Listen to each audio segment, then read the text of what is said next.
আসসালামু আলাইকুম এভরিওয়ান, আপনারা সবাই কেমন আছেন? আজকে সকালে ম্যাঙ্গো স্টিকি রাইস খাইছি। তো খাইয়া ভালোও লাগছে গরমের মধ্যে। চাটা খাইছি না, এরপরে ওখানে একটা সোফার কভার আইছিল 3 সিটার একলগে আর 2 সিটার দুইটা আগলা আগলা।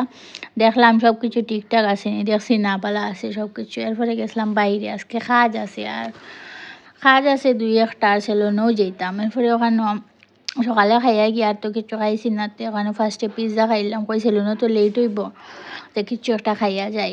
এরপরে গেলাম গিয়া সেলুনও গিয়া হেয়ার ট্রিটমেন্ট করাইছি আর কি।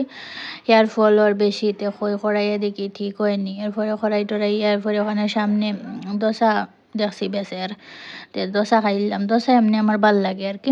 তো খাইয়া দেখি কেন ঠিকঠাক আসলো। দোসা টোসা খাইয়া এরপরে গরর লাগি মাছ লই লিছি। মাছ লইলাম, খাটাই সাটাইয়া লইয়া আই গেছি। এরপরে আইয়া গরে একটা ব্রাউনি বানাইছি, ওভেন নাই করে খড়াইত বানাইছি। এরপরে ওখানে কদু দিয়া মাছ দিয়া রান্ধি লাইছি। আজকাল লাগে ব্লগতে উঠে, বাই বাই।